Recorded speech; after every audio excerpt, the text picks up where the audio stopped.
So I was like, Lupita, if your mother lives 2 blocks away, why are you living here in this orphanage? And she's like, oh, you know, my mom for $5 of crystal meth used to put on porn videos, and whatever they did in the porn videos, I would have to do with the men that came and gave her the drugs. And I'm looking at this little girl, I mean, just a little girl, and I was like, even I'd done a lot of things, I couldn't conceive of that.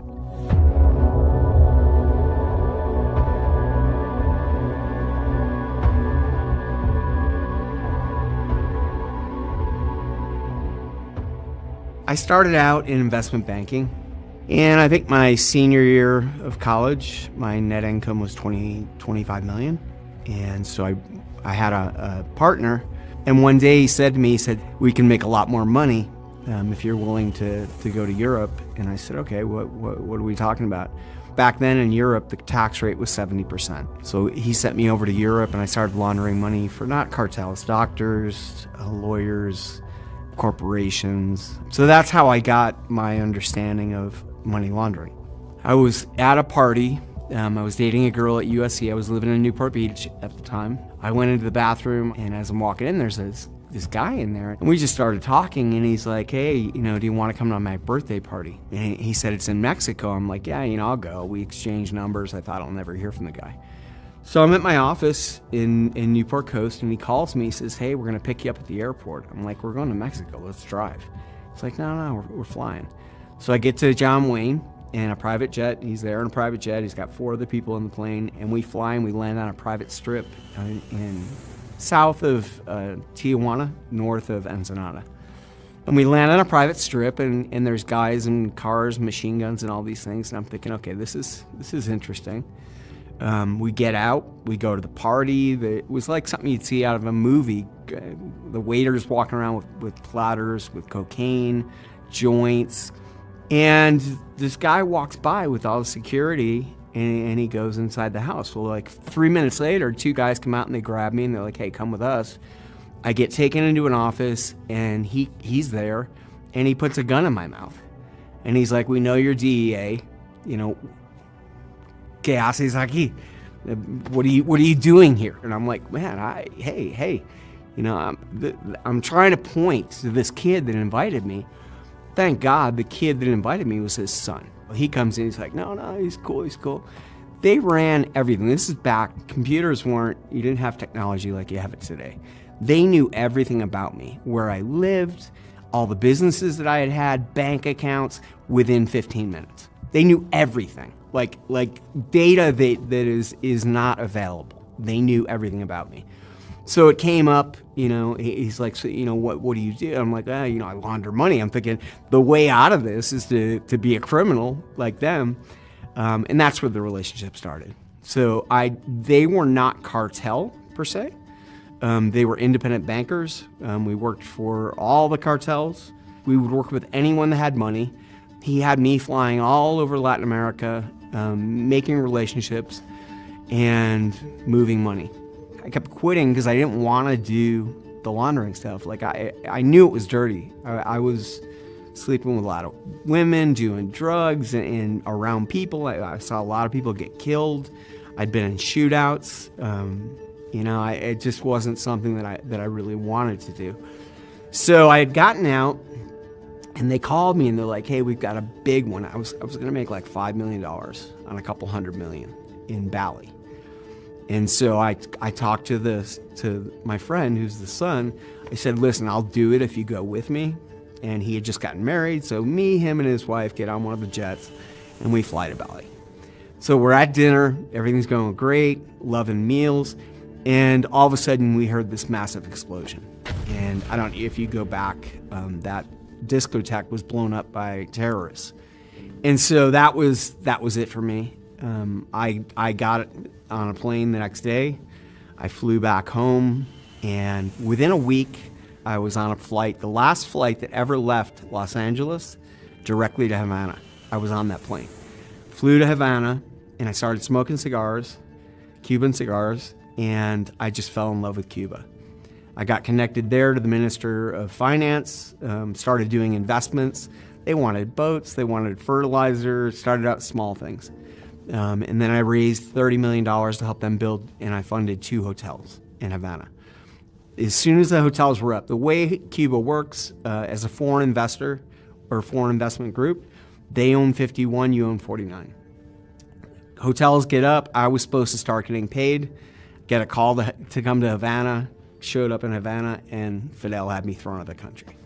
Gave me a ticket, and I had all my cash, everything I had left was in bank accounts in Cuba, put me on a plane and said goodbye. They sent me back to Tijuana. So I spent 10 days living on the street, and I started to feel peace. Like I hadn't watched birds fly or felt the grass on my skin. The library was there. I was stealing books from the library and just reading like 3 Clancy books every 2 days.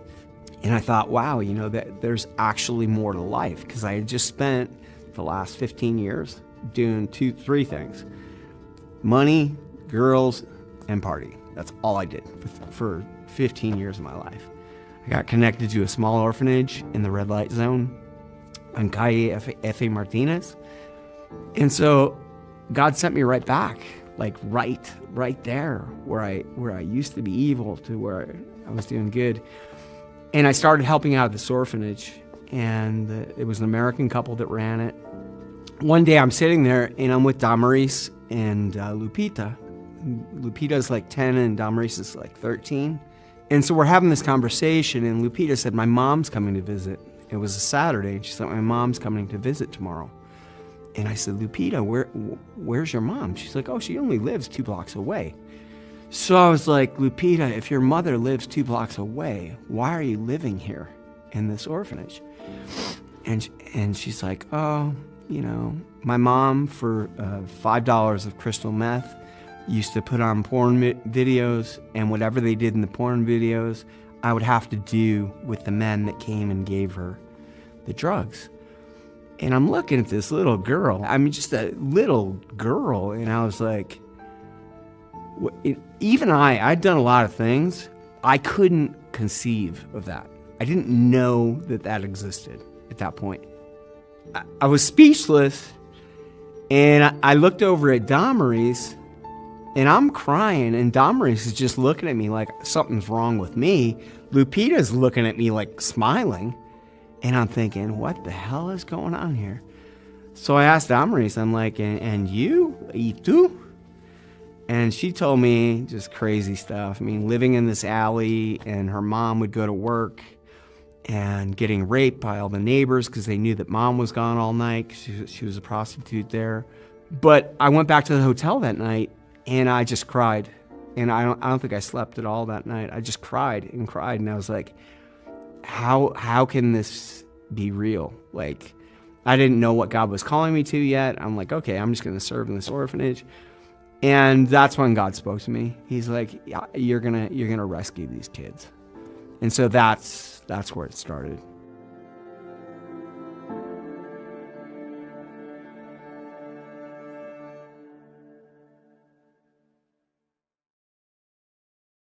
And he's like, yeah, I can't do it. He goes, just, you know, the way that you've put all this stuff together and the fact that they won't do it, he goes, I'm leaving. He goes, I'm leaving the government.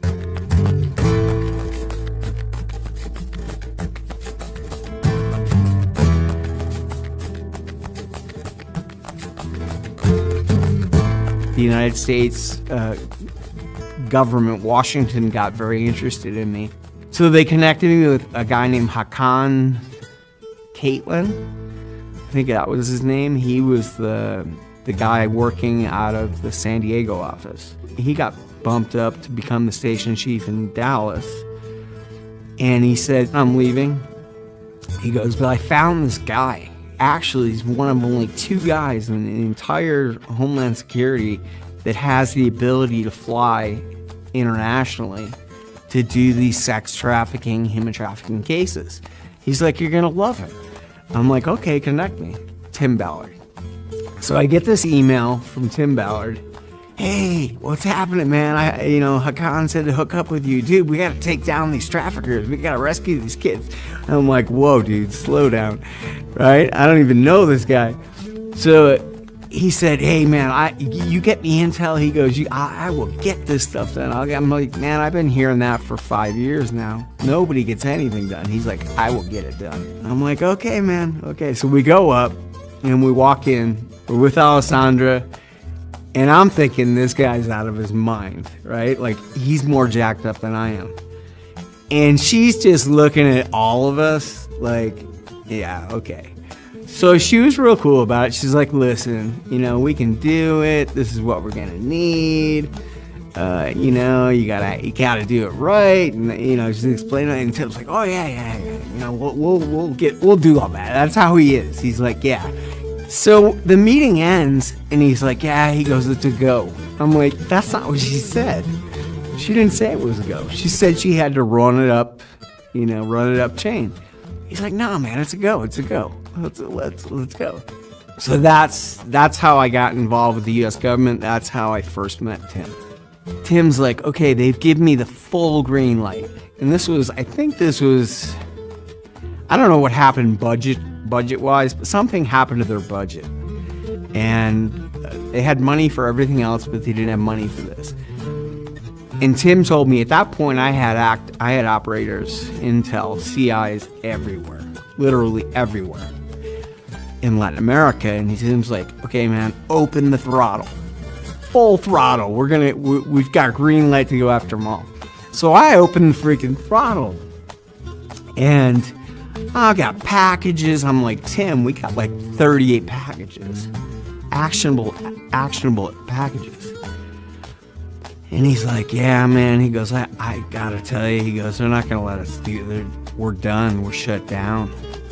And he's like, yeah, I can't do it. He goes, just, the way that you've put all this stuff together and the fact that they won't do it. He goes, I'm leaving. He goes, I'm leaving the government. He goes, I'm gonna come do this crap with you. I didn't know anything about him other than he was crazy and willing to do anything. And he calls me, he's like, yeah, I'm leaving. But before I leave, let's get some stuff done. He goes, can you go to Haiti? And I'm like, I've never been to Haiti. I guess I can go there. So Tim's like, yeah, we can fund it. Because I told him we don't have the money. He's like, oh, we can fund it. So I looked into flights, and I found like flight for $300, and the hotels for like $60 or $70. And he said 3 nights only, 3 nights. And I found a more expensive flight, but it was a better flight. And I found a hostel for like $15. And then he started doing these communications with a donor or some donors. And by mistake, he emailed me on one of them, CC'd me. And he's like, Batman can do it he can do everything, hotel and flight, for $800. So I get this email and I'm thinking, what the heck is this guy talking about? So I write him back. I'm like, who's Batman? And Tim's like, oh man. He goes, that's what we call you. And I'm like, oh, good Lord. So that's where Batman started.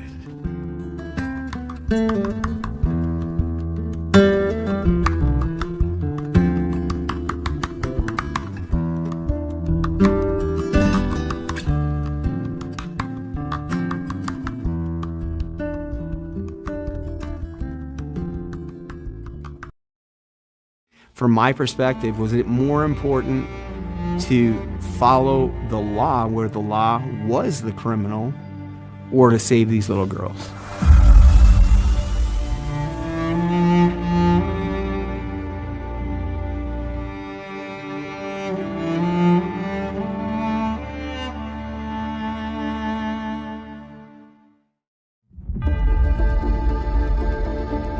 There's Cartagena 1, 2, and 3, and from my standpoint.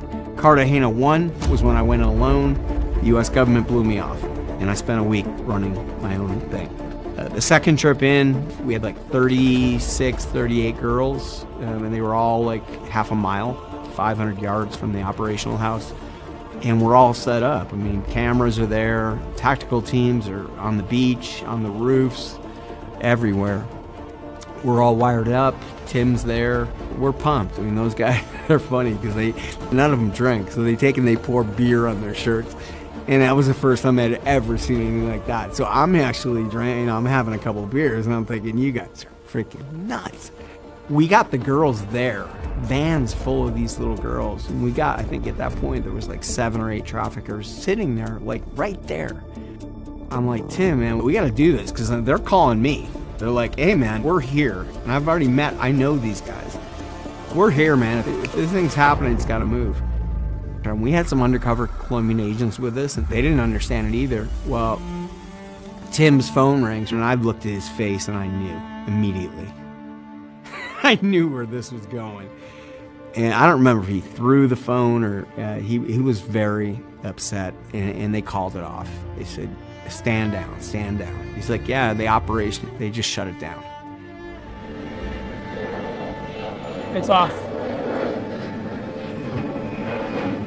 Everyone's gone home. The lawyers went home, the cops went home. It's over. The first thing that went through my mind was, okay, this is why I operate black.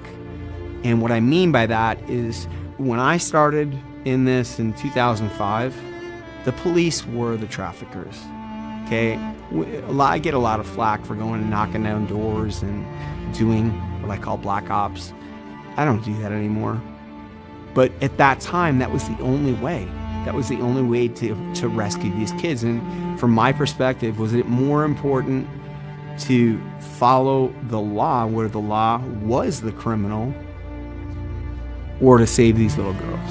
And for me, my answer was clear. God's law reigns. There are times when you are put in a position where you're either going to do God's will, with the right thing, the moral thing, the thing that any person with a beating heart would do if you know these children are being raped and sold, or are you going to let the law stand in between that, especially when they're participating in it? So I chose at times, and Tim never did. Tim did not participate, did not fund, he didn't agree with it, and I didn't do this as part of OUR, but there were times where I had to take things in my own hands. That's what a black op is. Tim and I both, and everybody that was there, we were heartbroken, devastated. I told Tim, and Tim agreed. I'm like, man, we got to walk down the street. We got to go look these girls in the face, and we got to give these traffickers. We got to pay them. You know, as hard as it is to do, we've got to make good, or we're going to lose them. And so Tim and I walked down the street, into this parking lot. There was these vans full of these little kids, and we looked at them, and Tim connected with one of the girls by the eyes. And I was dealing with paying people. And he said, you know, we can't ever let this happen again. I was pissed. I never was involved in the political side of it. I don't know how that all worked. Something happened, and Tim called me, and he's like, we're back on. Are you in? I'm like, of course I'm in.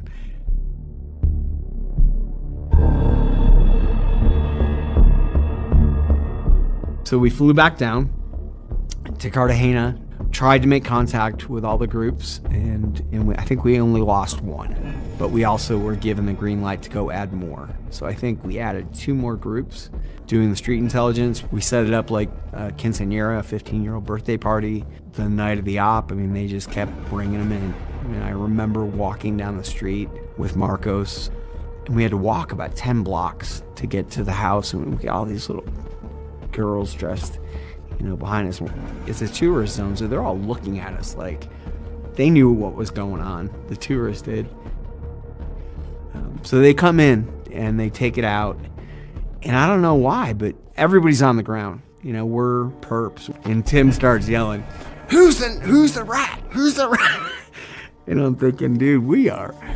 Well, of course, the cops have guns to Tim and I, and they start racking everybody up, cuffing everybody up. They cuffed Tim and I together.